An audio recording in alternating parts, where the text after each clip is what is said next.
देखिए, जब भी बात आती है कि पूरी इंडियन हिस्ट्री को यदि हम उठा लें और बात करें कि आपके और मेरे जीवन में सबसे महत्वपूर्ण दिवस कौन सा है, दिन कौन सा है, तो वो अनडाउटेबली 15 अगस्त 1947 होगा, जब भारत को सैकड़ों सालों की गुलामी से आजादी मिलती है। बड़ी कठोर तपस्या थी, जर्नी बहुत बड़ी थी।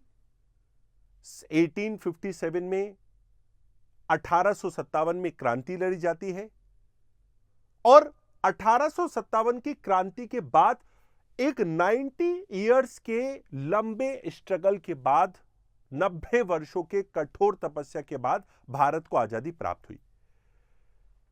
लेकिन जितनी महत्वपूर्ण 15 अगस्त 1947 भारत के इतिहास में रही, उतनी ही ज्यादा महत्वपूर्ण तिथि भारत की हिस्ट्री में 14 अगस्त 1947 की भी रही थी।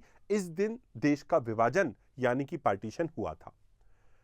एक तरफ हम काफी खुशी सेलिब्रेट कर रहे थे, काफी इमोशनल थे कि 15 अगस्त को हमें ब्रिटिश से स्वतंत्रता की प्राप्ति हुई। दूसरी तरफ हमें पार्टीशन के दंश को, पार्टीशन के घाव को, विभाजन के घाव को भी झेलना पड़ा था।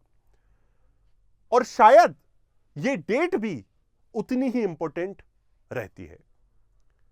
खासकर जब भी आप इस डेट के बारे में विचार करेंगे तो कहीं ना कहीं आपके दिमाग में भारत के विभाजन और उससे जुड़े कारण आने लगेंगे। आखिरकार इंडिया के पार्टीशन के पीछे क्या रीजन थे? महात्मा गांधी और इंडियन नेशनल कांग्रेस की भारत के पार्टीशन में क्या भूमिका रही? क्या महात्मा गांधी चाहते तो भारत के विभाजन को रोक सकते थे? कोई जन आंदोलन कर देते, कोई मास मूवमेंट कर देते 1920 से 22 के नॉन कोऑपरेशन मूवमेंट की तरह, 1930 के सिविल डिसोबीडियंस मूवमेंट की तरह, 1942 के क्विट इंडिया मूवमेंट की तरह कोई आंदोलन कर देते? क्या रोक सकते थे? मोहम्मद अली जिन्ना, जिनका ओरिजिनल नाम जेनाबाई ठक्कर था, जो खुद भी मुसलमान नहीं थे और उन्होंने मुसलमानों के लिए एक अलग से देश बना दिया, क्या मोहम्मद अली जिन्ना को किसी तरह से रोका जा सकता था? और 1946 में सरदार वल्लभ भाई पटेल क्यों इस बात को एक्सेप्ट कर चुके थे कि भारत का विभाजन, भारत का पार्टीशन होके रहेगा?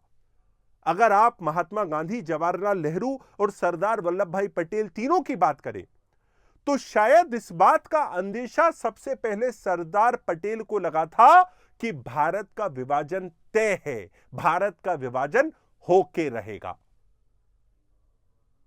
और अक्टूबर 1946 में सरदार वल्लभ भाई पटेल ने यह कहा भी सही, जब ये इंटरिम गवर्नमेंट का पार्ट थे, अंतरिम सरकार का पार्ट थे, तब इन्होंने कहा भी था कि मुझे अपने 1 साल के कार्यकाल में यह बात अनुभव हो चुकी है कि भारत का विभाजन होके रहेगा। और लॉर्ड माउंटबेटन की भूमिका भारत के विभाजन में, आप लोगों में से कई लोग, बहुत कम लोग जानते होंगे कि लॉर्ड माउंटबेटन के जो पिता थे वो एक बहुत फेमस पर्सनैलिटी ब्रिटिश हिस्ट्री में रहे थे। जर्मन मूल के इनके पिता थे। इनके पिता जो थे वो ओरिजिनली जर्मन मूल के थे। जर्मन मूल का होने के बावजूद इनका ब्रिटिश राजघराने में क्योंकि विवाह हुआ था तो इनको एक पोस्ट दी गई, क्योंकि इनका नेवी में भी इंटरेस्ट था, कनेक्शन इनके थे ब्रिटिश राजघराने से, रॉयल राजघराने से, तो इनको सी लॉर्ड की पोस्ट भी दी गई, जो कि सबसे बड़ी नेवल पोस्ट होती थी ब्रिटेन में। लेकिन जब वर्ल्ड वॉर 1 के दौरान ब्रिटेन और जर्मनी अलग अलग खेमे में थे तो ब्रिटेन में एंटी जर्मन सेंटिमेंट बढ़ने लगा। क्योंकि जर्मन मूल के इनके पिताजी थे, इसलिए उनको भी उनके पद से हटाया गया। जो सी लॉर्ड का पद था, जो कि सबसे बड़ा नेवल पद था, उस पद से इनके पिताजी को हटाया गया और तब उनकी बहुत बेइज्जती हुई थी। और ऐसा कहा जाता है कि उस समय लॉर्ड माउंटबेटन, जिसने भारत के विभाजन को किया, इनकी उम्र मात्र 14 साल की थी। वर्ल्ड वॉर 1 में एंटी जर्मन सेंटिमेंट के कारण जब इनके पिता को हटा दिया गया था उस पोस्ट से, तब इन्होंने 14 साल की उम्र में यह कसम खा ली थी कि मैं अपने पिता की बेइज्जती का बदला दोबारा सी लॉर्ड बन के लूंगा। ऐसा कहा जाता है 1947 में ये सी लॉर्ड बनने ही वाले थे, उसके पहले इनको इंडिया के मुद्दे को सॉल्व करने के लिए भेज दिया गया। तो इनको ब्रिटिश सरकार ने कहा सबसे पहले आप भारत के मुद्दे को सेटल कर दीजिए, उसके बाद आपको सी लॉर्ड बनाया जाएगा। अब ऐसा कहा जाता है कि ये सी लॉर्ड बनने की इतनी आतुरता में थे, इतनी आतुरता में थे, इतनी आतुरता में थे कि इन्होंने आओ देखा ना ताओ देखा, इनको जल्दी से सी लॉर्ड बनना था। और मार्च में ये आते हैं इंडिया के इंडिपेंडेंस को और पार्टीशन को करने के लिए, और अल्टीमेटली कर भी देते हैं। जबकि क्लेमेंट एटली के द्वारा फरवरी 1947 में जो बोला गया था उसमें इंडिया के इंडिपेंडेंस की डेट जून 1948 में बोली गई थी, लेकिन लॉर्ड माउंटबेटन को तो सी लॉर्ड बनना था। इसलिए मार्च से आने के बाद उन्होंने 125 से भी ज्यादा मीटिंग करी और भारत के पार्टीशन और इंडिपेंडेंस को करके जल्दी जाके उनको ब्रिटेन में सी लॉर्ड बनना था। यह भी कहानी कही जाती है। कौन रिस्पॉन्सिबल है भारत के पार्टीशन के पीछे? और मित्रों, यह मुद्दा हर एक यूपीएससी अभ्यर्थी के लिए काफी ज्यादा महत्वपूर्ण है, काफी ज्यादा इंपॉर्टेंट है, क्योंकि इस तरह के क्वेश्चन देश के सबसे प्रतिष्ठित, सबसे बड़े एग्जामिनेशन में आ चुके हैं, जो मेंस का एग्जाम होता है आपका। और उसके साथ साथ इंटरव्यू में इंडिया का पार्टीशन हमेशा एक बहुत बड़ा मुद्दा रहता है। क्वेश्चन क्या गए? क्वेश्चन आए कि क्या इंडिया के पार्टीशन को अवॉइड किया जा सकता था? Could partition of India have been avoided? Bharat का विभाजन अगर होता ही नहीं तो कैसा होता? क्या इसको रोका जा सकता था, टाला जा सकता था? हम डिस्कस करेंगे आज के लेक्चर में। और why did Congress accept the partition of India? आखिरकार इंडियन नेशनल कांग्रेस ने क्यों पार्टीशन को एक्सेप्ट करा, क्यों पाकिस्तान के क्रिएशन को एक्सेप्ट करा? अब इसमें दोनों तरह के पक्ष हैं। कांग्रेस एक ऐसा भी समय रहा था जब पार्टीशन को एक्सेप्ट करने से बच सकती थी, और ऐसा भी समय था जब कांग्रेस को पार्टीशन को एक्सेप्ट करना ही करना पड़ता। तो कांग्रेस का क्रिटिकल दोनों तरह का पक्ष है। यूपीएससी अभ्यर्थियों के लिए यह डिस्कशन काफी इंपॉर्टेंट हो जाती है। हम लोग मेजरली 3 चीजों की बात करेंगे। लेक्चर आप सभी लोगों के लिए, अगर आप यूपीएससी अभ्यर्थी हैं तो भी, नहीं है तो भी, बहुत इंपॉर्टेंट होने वाला है। भारत के विभाजन के पीछे की रियलिटी कॉम्प्रिहेंसिवली जितने भी कारण हैं मैं आपको बताऊंगा, और फिर हम एक कंक्लूजन पे पहुंचेंगे कि रिस्पॉन्सिबिलिटी किसकी थी, पहले नहीं, पूरा एनालिसिस करने के बाद। तो अगर आप भारत के विभाजन से रिलेटेड एक एक बात जानना चाहते हैं जो अभी भी काफी सीक्रेटली दबी हुई है, तो आपको इस वीडियो के अंत तक बने रहना चाहिए। 1-1.5 घंटे का यह वीडियो होगा, लेकिन each and every layered will be open in this particular session. I am looking forward to a very very comprehensive discussion with all of you. आप लोग इस पीपीटी को और भी इस पे एडिशनल नोट्स को डाउनलोड हिंदी इंग्लिश में करना चाहते हैं तो मैं आपको टेलीग्राम चैनल पे भी उनको अपलोड कर दूंगा। और अगर आप कोई बात बीच में नोट करना चाहते हैं तो आप समय रहते उसको भी कर सकते हैं। अभी आपका ध्यान इन तीनों पार्ट पे होना चाहिए। Can Indian National Congress be held responsible for partition of India? क्या भारतीय राष्ट्रीय कांग्रेस को भारत के विभाजन के लिए जिम्मेवार ठहराया जा सकता है, और ठहराया जा सकता है तो किस हद तक? देखिए मित्रों, जो नेशनल मूवमेंट चल रहा था उसके समकक्ष इंडियन नेशनल कांग्रेस के सामने 2 तरह की चुनौतियां थी। पहली चुनौती ब्रिटिश से लड़ना, जो कि एक इंपीरियल पावर है, कॉलोनियल पावर है, उससे भारत को आजादी दिलाना। ब्रिटिश को बोलना कि आपके और हमारे हितों के बीच में, इंटरेस्ट के बीच में अंतर है, आप इंडिया का एक्सप्लॉयटेशन करना बंद करें, आप हमें प्रशासन में ज्यादा अधिकार दें, आप हमें वाइसराय की काउंसिल में पार्टिसिपेट करवाएं, आप हमारे देश में रिस्पॉन्सिबल गवर्नमेंट लाएं, आप हमें स्वराज्य दें। तो एक तरफ कांग्रेस के सामने जो चुनौती पूरे के पूरे इस पर्टिकुलर पीरियड में थी, वो थी ब्रिटिश से लड़ने की, और दूसरी तरफ इस फेज के दौरान यह भी रिस्पॉन्सिबिलिटी कांग्रेस के ऊपर थी कि वो अलग अलग वर्गों के, अलग अलग क्लासेस के लोगों को इंडियन नेशनल मूवमेंट के अम्ब्रेला के अंदर लाके यूनाइट करे। या आप ये बोल सकते हो कि एक तरफ कांग्रेस को ब्रिटिश सरकार से लड़ना था और दूसरी तरफ कांग्रेस को कम्युनलिज्म, सांप्रदायवाद, हिंदू मुस्लिम जो आपस में लड़ रहे थे, उस कम्युनलिज्म को भी एंड करने के लिए लड़ना था। कांग्रेस जितना सक्सेसफुल साम्राज्यवाद के खिलाफ लड़ाई में रही, शायद उतना सक्सेसफुल कांग्रेस सांप्रदायवाद के खिलाफ लड़ाई में नहीं रही, कम्युनलिज्म के खिलाफ लड़ाई में नहीं रही,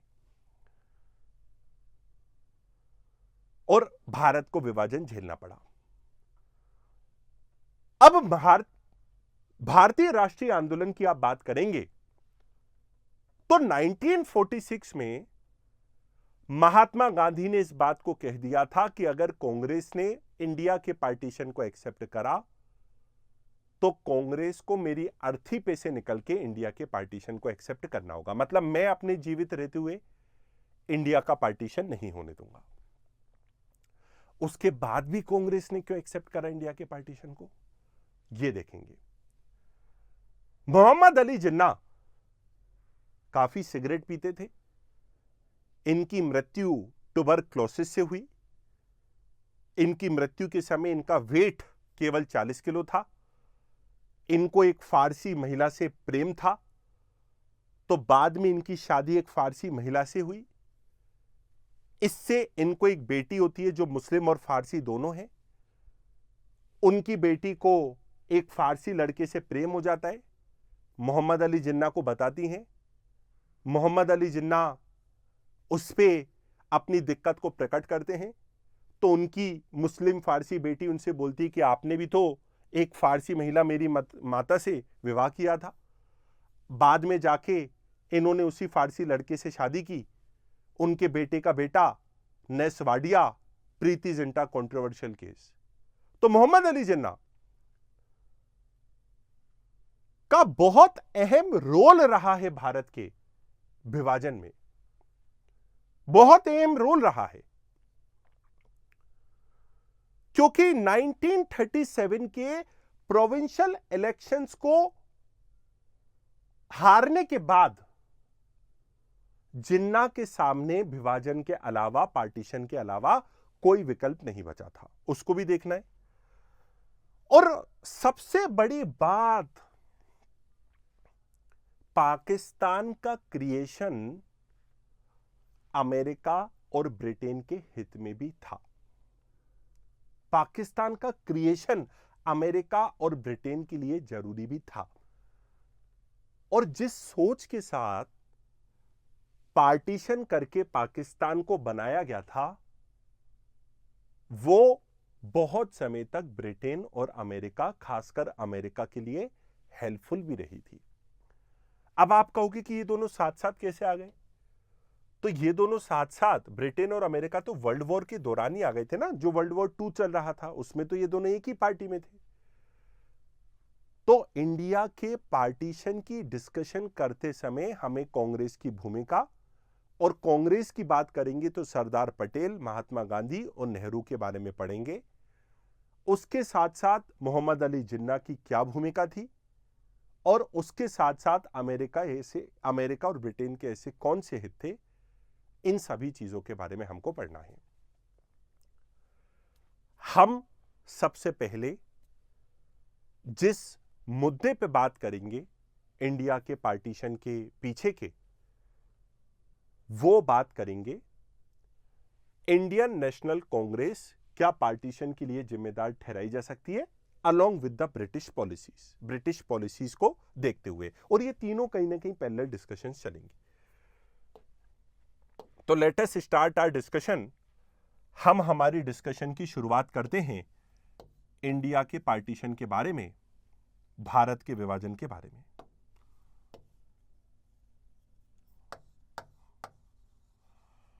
तो सबसे पहले हम देखना चाहेंगे कुछ डेवलपमेंट्स को और कुछ ब्रिटिश पॉलिसीज को।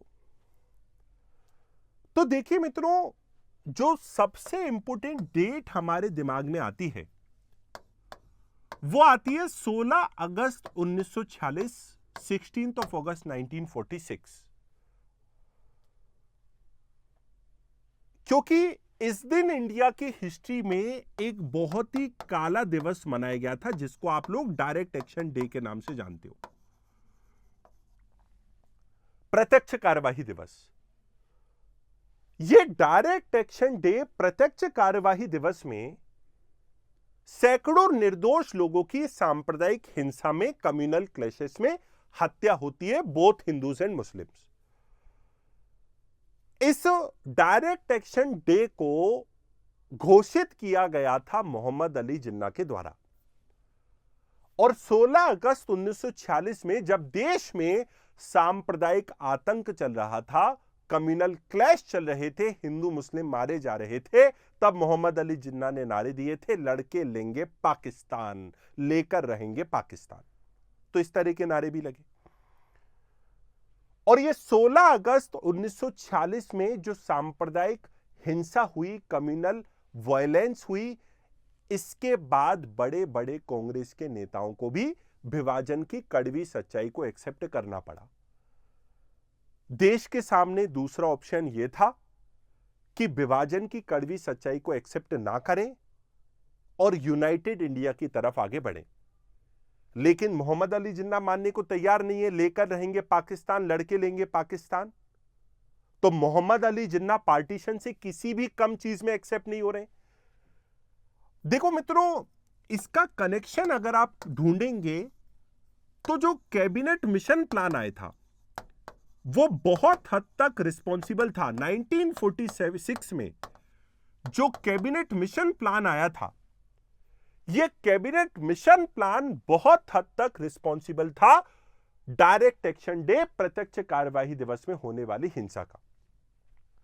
क्योंकि 1946 के कैबिनेट मिशन प्लान में ब्रिटिश ने मना कर दिया, कोई विभाजन नहीं होगा, कोई पार्टीशन नहीं होगा। अच्छा, ब्रिटिश बड़े दोगले, क्योंकि ब्रिटिश इसके पहले बोलते हुए आ रहे हैं कि पार्टीशन करके रहेंगे। एक तरीके से उन्होंने डिप्लोमेटिकली काफी बार बोला कि पार्टीशन होगा, और फिर सडनली 1946 में आके कैबिनेट मिशन में उसने बोल दिया कि भारत का विभाजन नहीं करेंगे। तो उसके कुछ ही समय बाद जिन्ना को डर लगने लगा कि ब्रिटिश ने अगर भारत के विभाजन को नहीं किया तो मेरी तो पूरी राजनीति जब्त हो जाएगी, मेरा पूरा पॉलिटिकल करियर बर्बाद हो जाएगा। तो जब कैबिनेट मिशन प्लान में इंडियन पार्टीशन की बात नहीं की गई, तब अगस्त 1946 में डायरेक्ट एक्शन डे जिन्ना घोषित कर देंगे, जिसमें सैकड़ों निर्दोष हिंदू मुसलमानों की हत्या होगी। अब डायरेक्ट एक्शन डे के पहले काफी बड़े बड़े कांग्रेस के नेता पार्टीशन को एक्सेप्ट नहीं कर रहे थे, लेकिन कम्युनल क्लैश के आतंक में पूरा देश जल रहा था। तो शायद कांग्रेस को और बड़े बड़े लीडर्स को भी इसके आगे घुटने टेक के पार्टीशन की कड़वी सच्चाई को एक्सेप्ट करना पड़ा। कुछ लोग कहते नहीं करते पार्टीशन को एक्सेप्ट, होने देते दंगे, मरने देते लोगों को, हो जाता सिविल वॉर। अमेरिका ने भी तो झेला है सिविल वॉर। 1860 से 65 के बीच में अमेरिका ने भी सिविल वॉर झेला है। क्या हुआ था, साउथ अमेरिकन स्टेट्स जो थी वो अलग हो गई थी नॉर्थ अमेरिकन कॉन्टिनेंट से, और साउथ अमेरिकन स्टेट्स ने अब्राहम लिंकन के राष्ट्रपति बनने के बाद 11 राज्य मिलकर साउथ अमेरिकन स्टेट्स एक अलग देश बना लेंगी, जिसका नाम था कॉन्फेडरेट स्टेट ऑफ अमेरिका, और जेफरसन डेविस को अपना राष्ट्रपति घोषित कर देंगी। तो अब्राहम लिंकन जब राष्ट्रपति बने, 11 अमेरिका के स्टेट्स हट जाएंगे नॉर्थ अमेरिकन कॉन्टिनेंट से, अपना अलग देश बना लेंगे, और फिर अब्राहम लिंकन इन्हीं 11 राज्यों को वापस नॉर्थ अमेरिकन कॉन्टिनेंट में लाने के लिए सिविल वॉर लड़ेंगे। और यही हुआ, सिविल वॉर में अब्राहम लिंकन की जीत हुई। जो 11 राज्य वापस गए थे उनको दोबारा मिला लिया गया, कोई पार्टीशन नहीं हुआ। झेल लेते सिविल वॉर अमेरिका की तरह। अगर भारत में यही संभावना बन रही थी कि सिविल वॉर होगा, नहीं तो भारत का पार्टीशन एक्सेप्ट करो, नहीं तो इसी तरह से लड़ने दो, झेल लेते सिविल वॉर। एक पॉपुलर ओपिनियन यह भी दिखाई पड़ती है।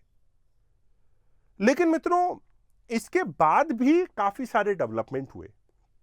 जैसे कि मैं आपको बताता हूं, सितंबर 1946 में लॉर्ड वेवल के द्वारा प्रपोज किया जाएगा इंटरिम गवर्नमेंट के लिए, अंतरिम सरकार के लिए। लेकिन ये जो अंतरिम सरकार थी, इंटरिम गवर्नमेंट थी, लॉर्ड वेवल ने प्रपोज किया और कांग्रेस और मुस्लिम लीग दोनों के सदस्य इस अंतरिम सरकार में होने थे। अब कांग्रेस जो है अंतरिम सरकार बना लेगी, लीग अंतरिम सरकार बनाने को तैयार नहीं है, इसमें पार्टिसिपेट करने को तैयार नहीं है। फिर अल्टीमेटली अक्टूबर 1946 में, अक्टूबर 1946 में लियाकत अली की लीडरशिप में, लियाकत अली के नेतृत्व में मुस्लिम लीग इंटरिम गवर्नमेंट में शामिल हो जाएगी। मैं आपको एक एक चीज फैक्ट के रूप में बता रहा हूं। इसमें पार्टीशन की डिस्कशन करते हुए मैं खुद के विचार आपको दूंगा, फैक्ट का इंटरप्रिटेशन करके, लेकिन सच्चाई से आप परिचित रहें, इसलिए एक एक डेट के साथ मैं आप लोगों को पूरी घटनाओं को मंथ बाय मंथ बता रहा हूं। क्योंकि भारत के पार्टीशन के बारे में जितना सच मार्केट में है, उससे ज्यादा तो झूठ है। और ब्रिटेन और अमेरिका की इसमें डिस्कशन ही नहीं होती है। तालिबान की समस्या जो अमेरिका की जड़ जिसमें बसी हुई है, उसकी डिस्कशन ही नहीं होती है। शुरुआत में तालिबान को सपोर्ट करा जा रहा था पाकिस्तान के द्वारा भी, लेकिन पाकिस्तान को पता ही नहीं था इस तालिबान में से एक और भूत निकलेगा जिसका नाम होगा टीटीपी, तहरीक तालिबान पाकिस्तान, और वो पाकिस्तान में अपनी सरकार बनाना चाहेगा। इमरान खान की खुद की गवर्नमेंट 2021 में जब तख्ता पलट हुआ और अफगानिस्तान में तालिबान का कब्जा हुआ, तब सेलिब्रेशन कर रहे हैं कि बहुत अच्छा हुआ, तालिबान ने गुलामी की जंजीरों को तोड़ के सरकार बना ली है।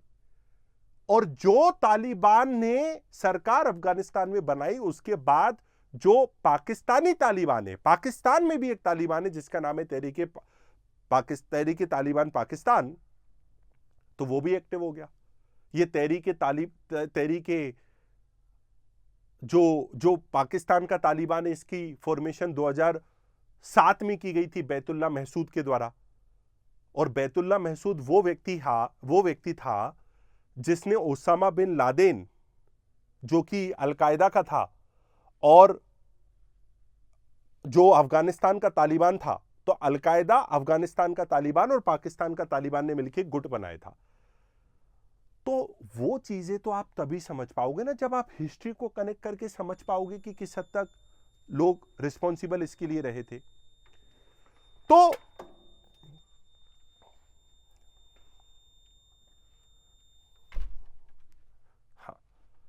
तो वो चीजें तो आप तभी समझ पाएंगे ना जब आपको पूरा हिस्ट्री का सेंस है। तो डायरेक्ट एक्शन डे में सांप्रदायिक हिंसा हो गई, क्योंकि जिन्ना को ऐसा लग रहा है रिजेक्ट कर दिया गया है पार्टीशन के मुद्दे को। तो फिर अंतरिम सरकार वेवल ने ये सुझाव दिया। वेवल प्लान तो 1945 में आया था, लेकिन लॉर्ड वेवल ने सुझाव दिया अंतरिम सरकार बनाने का कि हिंसा कैसे भी कम हो। कांग्रेस ने एक्सेप्ट कर लिया। 1946 में लीग ने एक्सेप्ट कर लिया लियाकत अली के नेतृत्व में, चलो हम भी अंतरिम सरकार में जाएंगे। लेकिन यहां पे लीग का ऑब्जेक्टिव केवल एक था, लियाकत खान के नेतृत्व में ब्लॉक करो एक्टिविटीज को कांग्रेस की, अंतरिम सरकार में कुछ करने ही मत दो, ब्लॉक करो। ये कर रही है रोक लो, ये कर रही है पकड़ के वापस खींच लो, आगे मत बढ़ने दो। तो लीग ने पूरा ब्लॉक किया कांग्रेस की गतिविधियों को। यह ऑब्जेक्टिव रहा था 1946 में लीग का पार्टिसिपेट करने का इंटरिम गवर्नमेंट में, और ब्लॉक करते गए।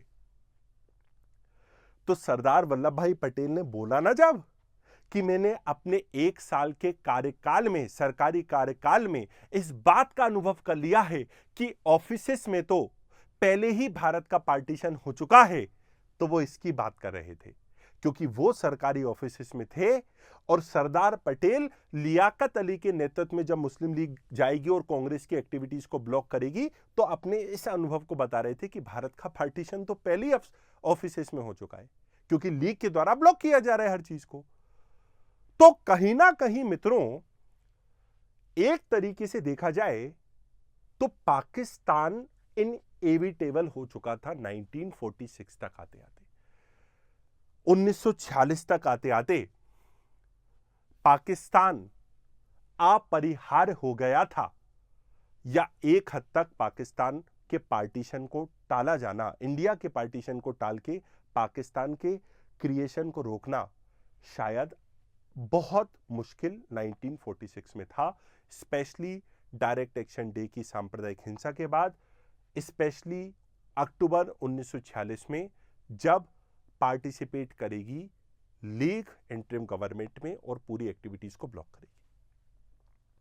तो जो प्रश्न आपने पूछा कि क्या इंडिया के पार्टीशन को टाला जा सकता था यूपीएससी में, ऐसा प्रतीत होता है 1946 के बाद अगर पार्टीशन को टाला जाता तो शायद यह सिविल वॉर की तरफ ही ले जाता, और सरदार पटेल के एक्सपीरियंस में भी उसको टाला जाना बड़ा मुश्किल था, नहीं तो सैकड़ों निर्दोष लोगों की मृत्यु होती रहती। आप कहोगे मास मूवमेंट होता, गांधी जी अपील करते, हिंदू और मुसलमानों को बिठाते, स्टेज से भाषण देते, मत लड़ो, एक ही माता के तुम पुत्र हो, तो शायद ये मास मूवमेंट उस समय जब हिंसा चल रही थी तब ज्यादा व्यवहारिक और प्रैक्टिकल नहीं था। लेकिन मित्रों, मेरे मन में एक प्रश्न है कि 1946 में, 1946 में पार्टीशन को टाला जाना बड़ा मुश्किल था, लेकिन 1909 में तो इंडिया के पार्टीशन को टाला जाना मुश्किल नहीं था, 1928-29 में तो इंडिया के पार्टीशन को टाला जाना इतना मुश्किल नहीं था, और 1937 में इंडिया के पार्टीशन को टाला जाना इतना मुश्किल नहीं था। 1947 तक, 1946 तक आते आते मुश्किल हो गया था, लेकिन जब 1909 में मोरले मिंटो रिफॉर्म में सांप्रदायिक चुनाव ब्रिटिश के द्वारा लाए गए, तब तो रोका जा सकता था। जब पार्टीशन ऑफ बंगाल हुआ हिंदू मुस्लिम डिवाइड करने के लिए, तो हमने स्वदेशी और बॉयकॉट मूवमेंट लॉन्च करा। तो 1909 के मोरले मिंटो रिफॉर्म में भी तो हिंदू मुसलमानों का विभाजन ही किया जा रहा था, सेपरेट इलेक्टोरेट, कम्युनल इलेक्टोरेट लाके। जिस तरह से 1905 के स्वदेशी और बॉयकॉट मूवमेंट का लक्ष्य था पार्टीशन ऑफ बंगाल, जो हिंदू मुस्लिम यूनिटी को ब्रेक करने के लिए लाया गया था, उसका विरोध करना, स्वदेशी और बॉयकॉट मूवमेंट यही कर रहे थे। तो 1909 में जब सेपरेट इलेक्टोरेट, पृथक चुनाव लाए गए, तो हो सकता था उसका विरोध भी। 1928-29 में जब जिन्ना अपने कम्युनलिज्म के सेकंड फेज में एंटर करते हैं और जिन्ना 14 सूत्रीय फॉर्मूला की बात करते हैं, तब उन 14 सूत्रीय फॉर्मूला का विरोध तो हुआ था, लेकिन और शायद इस पे कुछ हो सकता था। 1937 में जब मोहम्मद अली जिन्ना के द्वारा बोला जाता है 1937 में, तो क्या होता है, चुनाव होते हैं और चुनाव में मुस्लिम लीग का जो रिजल्ट रहता है वो बहुत बेकार रहता है। पूरे मुस्लिम्स में से केवल 4% वोट मिलते हैं मुस्लिम लीग को, मतलब बाकी के 90-95% वोट नहीं देते लीग को, उसमें से कांग्रेस को मेजॉरिटी वोट मिलते हैं।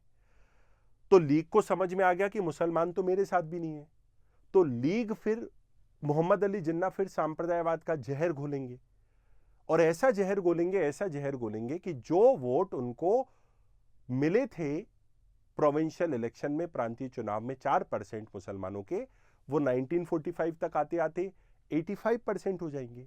अब ये 4% से 85% जिन्ना ने ऐसा क्या इंपैक्ट क्रिएट कर दिया था लोगों के मन में, मुसलमानों के मन में। तो जिन्ना ने जो क्रिएट करा वो तो सांप्रदायवाद का जहर था, कम्युनलिज्म का पॉइजन था। तो 1937 के प्रोविंशियल इलेक्शन में अगर वहीं रोक लिया जाता तो शायद इंडिया के पार्टीशन को टाला जा सकता था। और मित्रों, एक और लीग की भूमिका आप ये भी देखो कि 1940 में जब वर्ल्ड वॉर 2 चल रहा था, कांग्रेस पूरा एंगेज थी ब्रिटिश के खिलाफ लड़ने में, क्विट इंडिया मूवमेंट लॉन्च करने में। अब जैसे ही भारत छोड़ो आंदोलन लॉन्च हुआ, कांग्रेस के बड़े बड़े नेता इंक्लूडिंग महात्मा गांधी गिरफ्तार हैं, और दूसरी तरफ मोहम्मद अली जिन्ना ने हाथ मिला लिया है लिलित गो से, जो समय ब्रिटिश वाइसराय हैं। तो कांग्रेस के नेता सलाखों के पीछे हैं और मोहम्मद अली जिन्ना ब्रिटिश के साथ हैं, लिलित गो के साथ।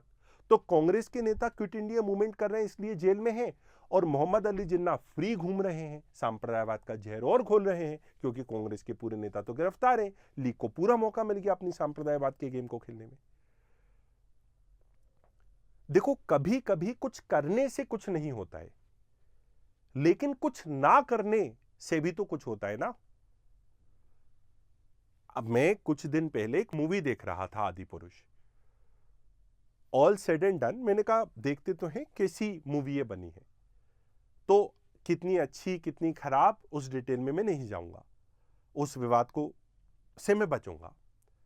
इसमें एक बहुत अच्छी लाइन थी विभीषण की, जब श्री राम विभीषण से कहते हैं कि आपका अपने भाई के विरोध में जाके मेरा सपोर्ट करना, आप इससे बच सकते हैं, आप इससे तटस्थ रहें, कोई जरूरत नहीं है मतलब इसकी कि आपको आपके भाई के अगेंस्ट जाना ही है और मुझे सपोर्ट करना ही है, इसकी जरूरत नहीं है, आप चाहें तो इससे बच सकते हैं, तटस्थ रहें, न्यूट्रल रहें। तब विभीषण कहते हैं श्री राम से कि जब न्याय और अन्याय की बात हो और उस समय में न्यूट्रल रहूं, तटस्थ रहूं, यह भी मेरे लिए अपराध की बात होगी, इसमें भी मैं अपराधी हूं। न्याय और अन्याय होता है तब आप चुप रहो, कुछ गलत और सही दोनों का साथ नहीं दे रहे हो, तो भी तो यह गलत हुआ ना। तो कभी कभी कुछ करके कुछ नहीं होता है। आप जैसे कांग्रेस ने कुछ करके भारत के विभाजन को नहीं किया, मैं ये नहीं बोल रहा कि कांग्रेस ने इस बात को करके भारत के विभाजन को कर दिया कि ये करा और भारत का विभाजन हो गया, या कांग्रेस का जो इंडियन नेशनल मूवमेंट में क्रेडिट रहा है, मैं वो क्रेडिट भी वापस नहीं ले रहा हूं। मैं तो ये कह रहा हूं कि कुछ करके विभाजन नहीं किया तो कुछ ना करके तो भारत का विभाजन हो गया ना। इसका विरोध ना करके, इसका विरोध ना करके, इसका विरोध ना करके, ऐसा नहीं है, बिल्कुल ही विरोध नहीं हुआ। मेरा एक विचार है जो मैं पेश कर रहा हूं, जो मैंने लेक्चर की शुरुआत में भी बोला था कि कांग्रेस के सामने टू फोल्ड चैलेंजेस थे, कम्युनलिज्म सांप्रदायवाद के खिलाफ लड़ना और उसके साथ साथ साम्राज्यवाद इंपीरियलिज्म के खिलाफ लड़ना। जितनी तीव्रता के साथ कांग्रेस साम्राज्यवाद ब्रिटिश के खिलाफ लड़ पाई, शायद उतनी तीव्रता के साथ उसको सांप्रदायवाद के अगेंस्ट में लड़ने का मौका नहीं मिला, और वो इनएक्टिविटी हो गई, कुछ ना करके हो गया। तो विरोध करते तो शायद कुछ और होता। और उस समय प्रॉब्लम की बात यह थी, 1909 में एक्सट्रीमिस्ट नेता बाल गंगाधर तिलक तो जेल में है, उनको ब्रिटेन ने जेल में भेज दिया। उदारवादी नेता ब्रिटिश के महिमा के गुणगान गाते थे, इसलिए शायद उन्होंने विरोध भी नहीं किया, और उदारवादियों को झांसा भी दे दिया था कि तुम इसमें क्यों पढ़ रहे हो यार, हम तुम्हें एग्जीक्यूटिव काउंसिल में एंट्री दे तो रहे हैं। तो आप लोग जो, आई थिंक मेरी बात को आप समझ पा रहे हो कि 1946 डायरेक्ट एक्शन डे तक आते आते अगर आप बात करोगे तो शायद इंडिया के पार्टीशन को टाला जाना मुश्किल था, लेकिन उसके पहले एक एक कदम करते उठाते हम, और सांप्रदायवाद कम्युनलिज्म के खिलाफ भी उतनी तीव्रता से लड़ते, शायद भारत के विभाजन को 1946 से पहले तो टाला जा सकता था। आप क्या सोचते हैं? आप अपनी राय तो दीजिएगा। तो ये मैंने कांग्रेस के बारे में बताया आपको। अल्टीमेटली फिर डायरेक्ट एक्शन डे के बाद कांग्रेस भी विभाजन की कड़वी सच्चाई को एक्सेप्ट कर चुकी थी। सरदार वल्लभ भाई पटेल के शब्द हैं, उन्होंने कहा था कि सैकड़ों निर्दोष लोगों की हत्या हो जाने से तो अच्छा भारत का विभाजन है, कि यदि इस तरह से कम्युनल क्लैशेस में हंड्रेड्स ऑफ लोग मरते हैं तो उससे अच्छा भारत का विभाजन है। महात्मा गांधी भी कड़वी सच्चाई को एक्सेप्ट कर चुके थे, नेहरू भी कर चुके थे। इनफैक्ट गांधी से पहले नेहरू और पटेल भारत के विभाजन की कड़वी सच्चाई को एक्सेप्ट कर चुके थे। पटेल ने क्यों किया? क्योंकि पटेल ने 1 साल के कार्यकाल में जान लिया था कि ऑफिसेस में तो भारत का विभाजन पहले ही हो चुका है, क्योंकि लीग हर काम में ब्लॉक कर रही थी। लेकिन मित्रों, दूसरा मुद्दा जो पैरेलल हमें उठाना है वो उठाना है कि जिन्ना और मुस्लिम लीग की भारत के विभाजन में क्या भूमिका रही।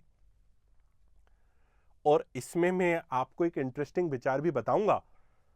एक बड़ी फेमस पाकिस्तानी अमेरिकन हिस्टोरियन है जिसका नाम है आयशा जलाल। वो अपनी किताब द सोल स्पोक्स पर्सन मतलब पाकिस्तान के लिए केवल एक ही स्पोक्स पर्सन था, एक अकेला स्पोक्स पर्सन, जो कौन था? मोहम्मद अली जिन्ना था। तो द सोल स्पोक्स पर्सन नाम की बुक में आयशा जलाल, जो कि एक पाकिस्तानी अमेरिकन हिस्टोरियन है, उसमें यह बात क्लेम इन्होंने करी है कि जिन्ना तो कभी पार्टीशन चाहते ही नहीं थे। जिन्ना नेवर वांटेड पार्टीशन। अब आप लोग सोच रहे होंगे कि ये तो बहुत बड़ा क्लेम कर दिया आयशा जलाल ने कि जिन्ना कभी पार्टीशन को चाहते नहीं थे। तो क्या बोलती हैं ये? आयशा जलाल बोलती हैं कि जिन्ना कभी पार्टीशन नहीं चाहते थे। जिन्ना चाहते थे प्रोविंशियल ऑटोनॉमी, प्रांतीय स्वायत्तता। क्या चाहते थे? प्रोविंशियल ऑटोनॉमी चाहते थे, प्रांतीय स्वायत्तता चाहते थे। मतलब प्रांतीय स्वायत्तता का मतलब है कि जैसे नॉर्थ वेस्ट में मुस्लिम मेजोरिटी है, यहां पे मुस्लिम मेजोरिटी है ईस्ट बंगाल के रीजन में, तो इस पर्टिकुलर एरिया में और इस पर्टिकुलर एरिया में जहां पे मुस्लिम मेजोरिटी है वहां पे प्रोविंशियल ऑटोनॉमी वहां के लोगों को मिले। मतलब आम राज्यों की तुलना में ऑटोनोमस पावर ज्यादा इन प्रोविंसेस को मिले, रहेंगे ये इंडिया का party. This is what Jinnah wanted according to Ayesha Jalal. अब एक और बात कहती हैं कि जिन्ना कभी पार्टीशन नहीं चाहते थे। जितनी भी बार उन्होंने पार्टीशन की डिमांड कांग्रेस से करी, वो तो बार्गेन की तरह, जिन्ना अपने पॉलिटिकल अंडरस्टैंडिंग से बार्गेन की तरह इस चीज को जान करके कर रहे थे। देखो, आपने 10th क्लास के आपके बोर्ड के एग्जाम में,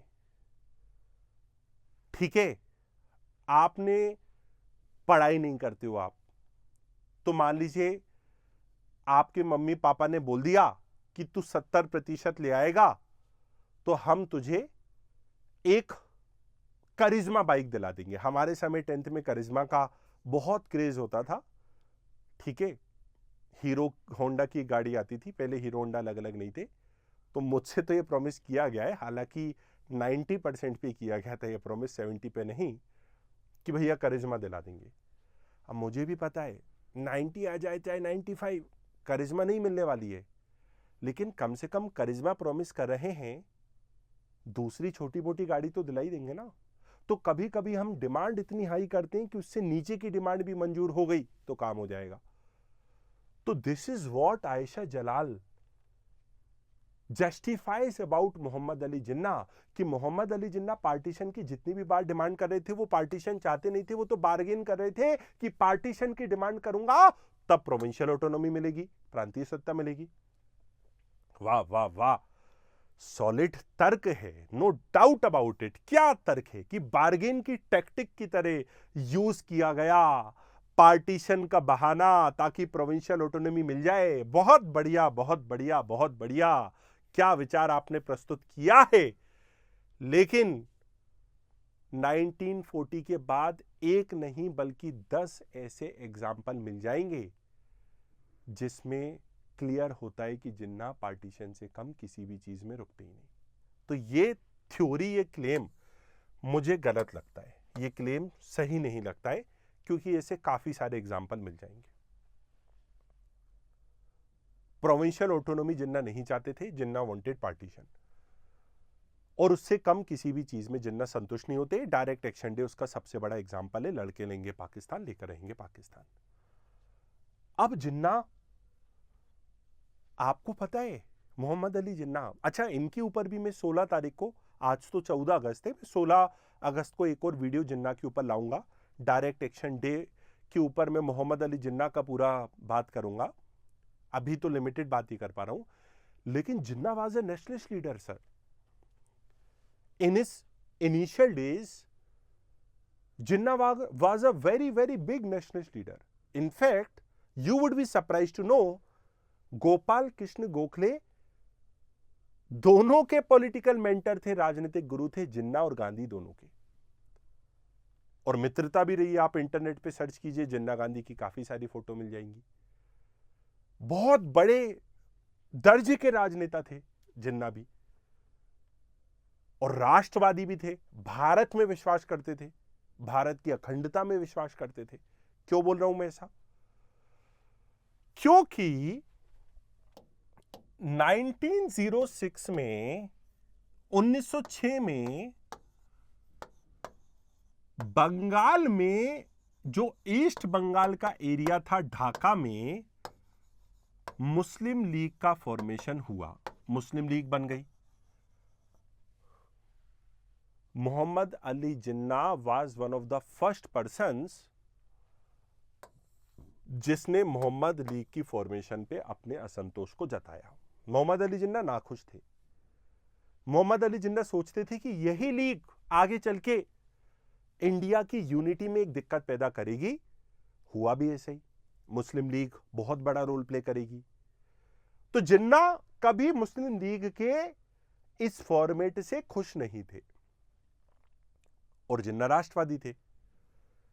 लेकिन धीरे धीरे धीरे धीरे धीरे मोहम्मद अली जिन्ना सांप्रदायवाद के ऐसे रास्ते पे चले जाएंगे, खासकर 1937 के प्रोविंशियल इलेक्शंस के बाद, जब जिन्ना को रियलिटी का रियलाइजेशन होगा कि 4% मुस्लिम मेरे साथ हैं, मुझे वोट केवल इन्हीं ने दिया है। उसके पहले जिन्ना अलग ग्लैमर में रहते थे कि कल चुनाव करा लो, 100% मुसलमान मुझे वोट देंगे। अरे नहीं देंगे भाई तुम्हें वोट, तुम्हें केवल 4% ने वोट दिया। अब जिन्ना सोच रहे हैं पॉलिटिकल करियर खत्म है। ताश के पत्तों की तरह जिन्ना का महल गिर रहा था, और उस ताश के पत्तों की तरह जो जिन्ना के सपनों का महल गिर रहा था, उसको केवल एक चीज बचा सकती थी, पाकिस्तान की डिमांड। क्योंकि अगर मुसलमानों को यह बताया जाता कि हमारा हित अलग है, पाकिस्तान में है, तो उस स्ट्रॉन्ग डिमांड के तले ये पूरे मुसलमानों को कैटर कर सकते थे, और यही हुआ।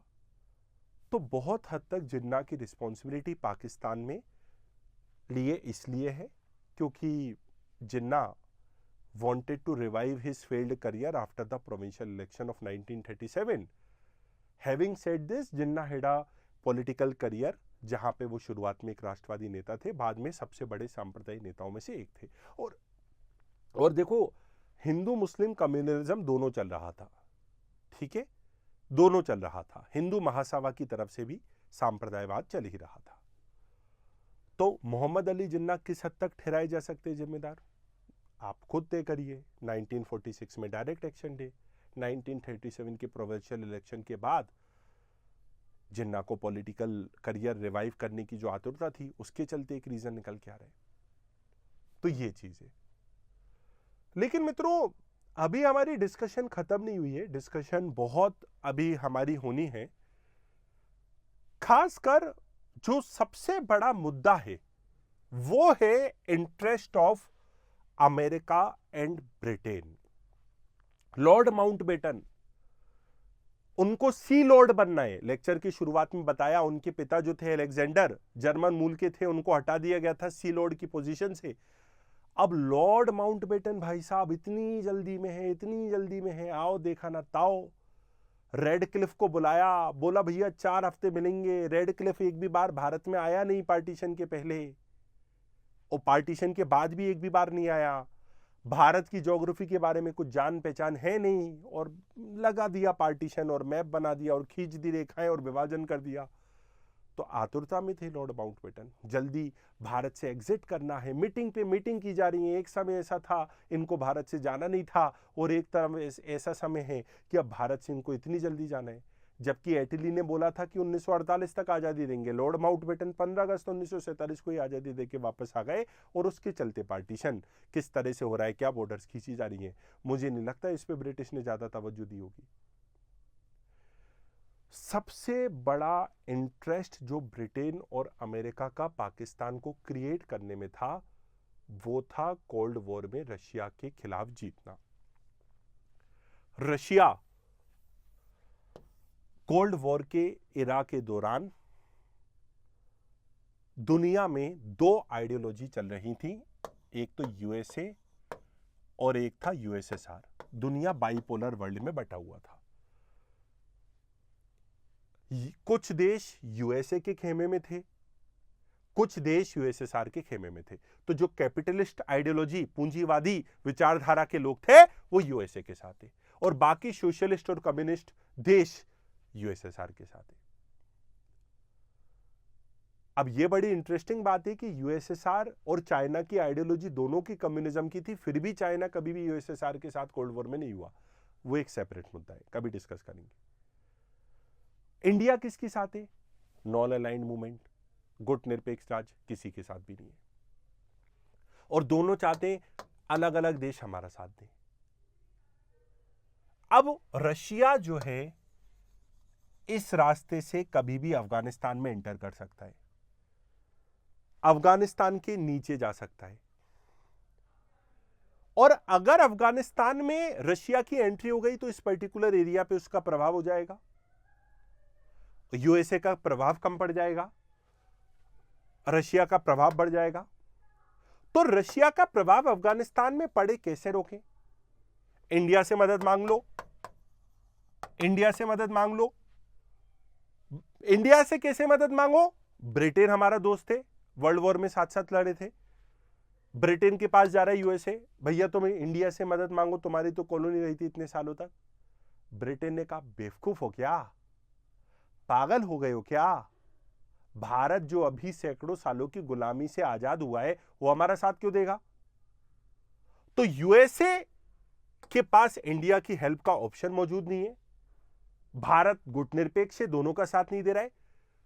तो यूएसए और ब्रिटेन ने मिलकर पाकिस्तान का निर्माण किया, ताकि अगर कभी भी रशिया चढ़ाई करके अफगानिस्तान में पहुंच जाए तो पाकिस्तान से सेना भेज के अफगानिस्तान में रशिया की एंट्री को ब्लॉक किया जा सके।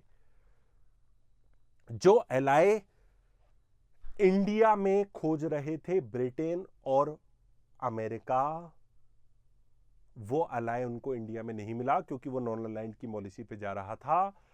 लेकिन वो अलाय उनको पाकिस्तान में मिल सकता था। अगर पाकिस्तान का निर्माण होता, रशिया यहां से अफगानिस्तान में आता, पाकिस्तान से लोग भेजते, काम हो जाता। I hope you are getting my point.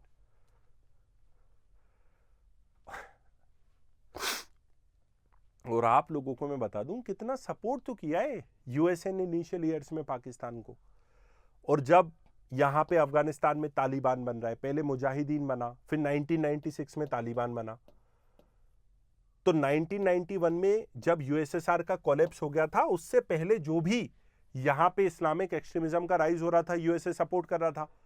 USA के डिफेंस सेक्रेटरी बोल रहे थे कुरान रखो एक हाथ में, दूसरे हाथ में AK-47 रखो और लड़ने के लिए तैयार हो जाओ रशिया से। खूब इन्होंने इस्लामिक एक्सट्रीमिज्म को बढ़ावा दिया। वो जो मुजाहिदीन था, उसमें से 1996 में तालिबान बना, फिर तालिबान की समस्या जाग उठी।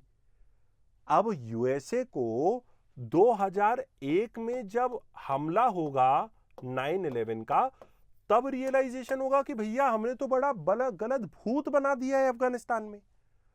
तब यूएसए तालिबान का क्रैक करना चालू करेगा, जिसको कहीं ना कहीं उसने ही बनाया। और तब ये तालिबान के लोग भाग के आ जाएंगे बलूचिस्तान की, वजीरिस्तान की और फाटा की बॉर्डर पे जो पाकिस्तान में। और जब ये वजीरिस्तान, फाटा और उसके साथ साथ बलूचिस्तान की बॉर्डर में यूएसए के क्रैकडाउन के चलते आतंकवादी भाग के पाकिस्तान में आएंगे, तब मुशर्रफ से मदद मांगने जाएगा अमेरिका। और मुशर्रफ खुश हो रहा है कि अमेरिका जैसे एलाय मिल रहा है, तो हम लड़ने के लिए तैयार हैं फाटा के रीजन में आतंकवादियों से। तो Musharraf started cracking down the Talibanis, तो इनको काफी हर्ट होने लगा कि पाकिस्तान हमारे खिलाफ हो गया, तो तालिबान का एक पार्ट बन गया पाकिस्तानी तालिबान, जिसको बैतुल्ला महसूद ने क्रिएट करा और वो पाकिस्तान से फ्रस्ट्रेट हो गया। और आज तहरीक तालिबान या पाकिस्तानी तालिबान की जो लक्ष्य है, जो ऑब्जेक्टिव है, वो ये है कि पाकिस्तान में हम सरकार को हटाएंगे और तालिबानी शासन अफगानिस्तानी तालिबान जैसा लाएंगे। टीटीपी, इसके बारे में कभी सेपरेट से डिटेल में चर्चा करेंगे। लेकिन रशिया के अगेंस्ट में यूएसए और ब्रिटेन के हित इंडिया के पार्टीशन में कैसे छुपे हुए हैं कि अगर पाकिस्तान बनता तो एक बहुत अच्छा एलाय एशिया में अमेरिका और ब्रिटेन को यूएसएसआर के अफगानिस्तान के चढ़ाई करने के रास्ते में मिल जाता। तो ये भी तो था शामिल इंडिया का पार्टीशन। लॉर्ड माउंटबेटन और रेड क्लिफ की आतुरता, मोहम्मद अली जिन्ना की सांप्रदायिक नीति, डायरेक्ट एक्शन डे, कांग्रेस की इनएक्टिविटी इनिशियल ईयर्स में रोकने की, बाद में जाके तो पार्टीशन होना ही था 1946 तक आते आते। ये सारे के सारे रीजंस अल्टीमेटली भारत के विभाजन के कारण बने। ब्रिटिश ने कोई कसर नहीं छोड़ी। ब्रिटिश जो थे, लॉर्ड माउंटबेटन जो था ना, मैंने एक टाइमलाइन आपके लिए बनाई है, अगर आपको ये टाइमलाइन चाहिए तो आप मेरे टेलीग्राम चैनल से इसको डाउनलोड कर सकते हो, डिस्क्रिप्शन में लिंक मिल जाएगी। तो देखो, ब्रिटिश ने कोई कमी नहीं छोड़ी। अच्छा, आप ये पूरा देखिए, कैबिनेट मिशन प्लान आया 1946 में, फिर डायरेक्ट एक्शन डे, फिर वेवेल ने प्रपोज करा इंटरिम गवर्नमेंट बना लो। शुरुआत में लीग तैयार नहीं है, बाद में जाके लीग एग्री कर जाती है लियाकत अली के नेतृत्व में, लेकिन पूरा का पूरा लीग का नेगेटिव एटीट्यूड है, वो ब्लॉक करने की कोशिश कर रही है। फिर सरदार पटेल ने स्टेटमेंट दिया कि मुझे अपने कार्य के उसमें समझ में आ गया कि पार्टीशन होके रहेगा।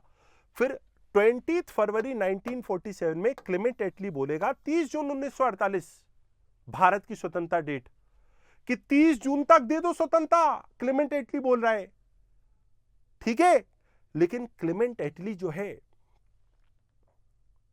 उसको माउंटबेटन को तो लॉर्ड बनना है इसी का, और उसके लिए भारत का विभाजन, रेड क्लिफ को बुला के जो भी बाउंड्री खींच के जल्दी एग्जिट करना है। और फिर मित्रों, इसमें भी Dickie Bird plan, Balkan plan, Mountbatten कोई कसर नहीं छोड़ रहा है। माउंटबेटन के द्वारा कहा जा रहा है शुरुआत में कि हम ट्रांसफर ऑफ पावर प्रोविंसेस को करेंगे, इंडिया को नहीं करेंगे। मतलब बंगाल को ट्रांसफर ऑफ पावर अलग से करेंगे, मद्रास को अलग से, प्रोविंसेस को करेंगे। तो ये तो इंडियन फेडरेशन के लिए एक बहुत बड़ा चैलेंज आ जाता। तो ब्रिटिश ने कोई कसर थोड़ी छोड़ी है complicating the process of transfer of power in India. ये क्वेश्चन यूपीएससी 2019 में आया था, 20 में या 19 में आया था। अगर मैं कल आपके लिए इंडियन इंडिपेंडेंस डे के ऊपर पूरा एक इंडिपेंडेंस के ऊपर भी लेक्चर लाऊंगा, 1857 की क्रांति से जिसकी शुरुआत करेंगे। फिलहाल मित्रों, अगर इन प्रश्नों के उत्तर को मैं आंसर ढूंढने की कोशिश करूं, क्या भारत के पार्टीशन को रोका जा सकता था, तो आप इसमें क्या स्टैंड लें, आपको मैंने बता दिया है सारे फैक्ट को। 1946 तक आते आते कम्युनलिज्म की ग्रोथ के कारण, डायरेक्ट एक्शन डे की हिंसा के कारण शायद इंडिया के पार्टीशन को रोका जाना, टाला जाना मुश्किल था, और बड़े बड़े कांग्रेस के नेताओं को भी विभाजन की कड़वी सच्चाई को एक्सेप्ट करना पड़ा था। लेकिन साथ में आप ये रुख भी रख सकते हैं, जो मैंने आपको बताया, स्वतंत्रता आंदोलन के दौरान दो पूरे कांग्रेस के सामने वो थे चुनौतियां, एक साम्राज्यवाद, एक सांप्रदायवाद। शायद सांप्रदायवाद से उतनी तीव्रता से लड़ाई नहीं हो पाई, तो आप बोल सकते हैं 1909 में इस तरह से क्रोनोलॉजिकल ऑर्डर आप बता सकते हैं। मैं आपके साथ टेलीग्राम में आंसर भी शेयर कर दूंगा। Why did Congress accept the partition of India, तो 1946 वाली बात आती है निकल के, तो इनेबिलिटी 1946 तक हो चुकी थी। उसके पहले आप मतलब दोनों ही प्रश्नों को एक दूसरे के कॉम्प्लीमेंट्री की तरह देख सकते हैं। और यूपीएससी जब आप एग्जाम लिखते हो तो आपको काफी बैलेंस्ड अप्रोच से आंसर राइटिंग करनी होती है, ठीक है, उसका आप ध्यान रखें। और आशा करता हूं कि इस लेक्चर में हमने जो भी बातें करी, मैं 16 अगस्त को मोहम्मद अली जिन्ना के पूरे उसके ऊपर भी बात करूंगा, लाइफ स्टोरी के ऊपर। फिलहाल के लिए बस इतना ही। और आपको कम से कम ये तो समझ में आ गया होगा कि यूपीएससी में काफ़ी क्रिटिकल ओपिनियन क्वेश्चंस पूछे जाते हैं, और अगर आप उसको जस्टिस करना चाहते हो उसके साथ, एग्जाम के साथ, ठीक है, तो आप लोगों को कॉम्प्रिहेंसिवली पढ़ाई करनी होती है। अनअकैडमी पे आपको कराई जाती है देश के सर्वश्रेष्ठ अध्यापकों के द्वारा। हिस्ट्री का मतलब आप फैक्ट तक लिमिट करके मत देखो, क्रिटिकल ओपिनियन होती है हिस्ट्री में, जो मैंने आपको बताई। अभी इंडिपेंडेंस डे ऑफर के तहत 50% का डिस्काउंट अनअकैडमी पे चल रहा है। लगभग 49,000 में आप लोगों को अनअकैडमी के सब्सक्रिप्शन मिल जाता है, जिसमें ऑप्शनल भी इंक्लूडेड है, जिसमें मेंटोरशिप भी इंक्लूडेड है, जिसमें टॉपिक वाइज पीवाईक्यू बुकलेट है, आर्टिकुलेट मैगजीन है। भारत के सर्वश्रेष्ठ एजुकेटर्स की टीम से आप पढ़ सकते हो। आतिश माथुर सर हैं, सुदर्शन सर हैं, उसके साथ साथ प्रतीक सर भी हैं, उसके साथ साथ अवध ओझा सर हैं, सिद्धार्थ अरोरा सर हैं, मृणाल पटेल सर हैं, मधुकर कोटवी सर हैं। सारे कोर्सेज को आप इनकी गाइडेंस में पढ़ सकते हो। 50% डिस्काउंट चल रहा है। अगर आप मेरा कोड अनुज यूपीएससी लगाओगे, if you are using this code Anuj UPSC, तो आपको ये सब कुछ मिल जाता है 50% डिस्काउंट के साथ। ये मेरा कोड है अनुज यूपीएससी। बहुत बहुत धन्यवाद। आप लोगों से अगले लेक्चर में दोबारा मिलने का इंतजार रहेगा। आप लोगों की क्या राय है, आप उसको कमेंट सेक्शन में बताइएगा। जय हिंद, जय भारत, वंदे मातरम।